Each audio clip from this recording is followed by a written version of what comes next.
Now, Freud wasn't entirely wrong, because in his day, the father was still, the patriarchy hadn't crumbled entirely like it has now, and the father was still an emblem of the mythical phallus, which has nothing to do with a genital organ, but has to do with being a symbol of power, like the Shiva Lingam. In fact, it is the Shiva Lingam in Western dress, but misinterpreted by Freud as something much less, and misinterpreted by his patients as something much less. And so, in those days, the child would not grow up until daddy would give that phallus, transmit, pass the torch. And if he didn't, well, then the hell with it. I'll show him. I'll never grow up. And I'll get even by being a weakling and blame him for it. And the whole world will know that he didn't do his job. Another wonderful fantasy that frees you from all responsibility for your life. And that still goes on. And of course the daughter wants to have a child by the father to prove her goodness and her love. And even though she'll accept a father's substitute via transference with some husband or partner, nonetheless, she's never interested in the partner. It's only in the child as the proof that she has now received the mythical gift, which of course always proves a disappointment. And as soon as the child realizes it's a disappointment, of course it's ruined for life. And it's going to fall into the same feeling of lack and fantasy, etc. And this curse gets passed on from generation to generation, until where we are where we're now, where no one has any desire really to live, certainly not to live a true divine life, and is governed by the death drive. Either a quick or a very slow suicide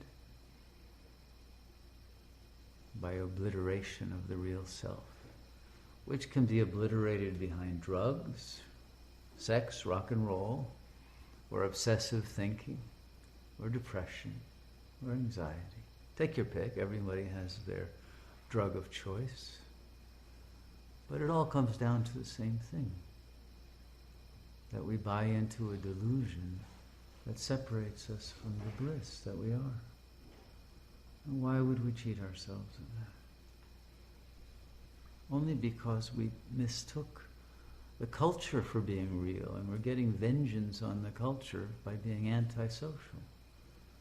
But it's this culture that teaches you to be antisocial. So everybody who thinks they're rebelling against the society is actually following the command of the society. The society teaches you to be pathological and not to realize your greatness. And so until we throw out all of those false messages from the social, perverse order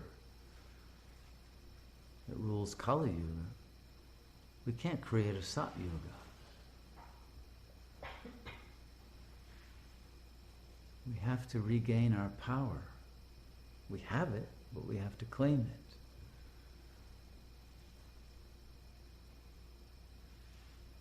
And then this illusion of a world will completely transform to reflect the divinity of our being, not the perverse hatred in our being, which it's reflected in with all of the killing off of the species of life, the destruction of the environment.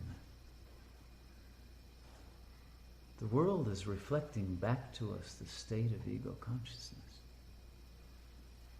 And instead of getting the message, we go more into denial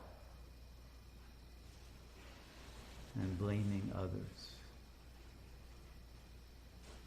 Whereas no one's responsible for this except all of us. This is a collective issue. Don't blame the 1%, as the Wall Street movement is doing. What about the 99%? How do they let that happen? Now they want to scapegoat the 1%. Of course the 1% are obvious villains, but they were allowed to be there. The structure was created collectively. So it can't be fought. It's the same thing we talked about before. I want to fight the system that I have created, and I'm not going to stop creating it and believing in it and being an embodiment of a weak ego in order to help it change. Don't blame anyone but your choice not to realize that you are the Supreme Being. And if enough of us, even a small group of us, live in Arunachala, in God consciousness, we can make this a microcosm of Satyuga. It's already starting to happen. But this is just the beginning of the miracles that could be created even by a very small group, because each of us is infinite. And so let's not limit our potential, or the potential for the transformation of this world that occurs only in our consciousness, and know that we can bring about the highest, most beautiful world. But it has to be a true reflection of what we really recognize ourselves to be. If you do not claim your God consciousness, the world cannot be anything but a wreck, a ruin, a devastated, barren planet. You know, Hollywood is onto all this. When they make a film like Planet of the Apes, they're describing our consciousness in its current form.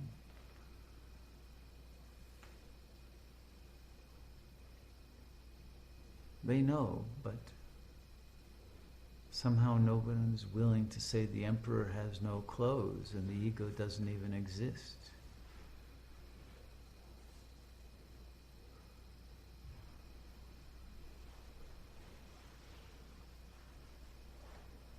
We are free and we are infinite, and our unlimited consciousness has the power to create heaven on earth.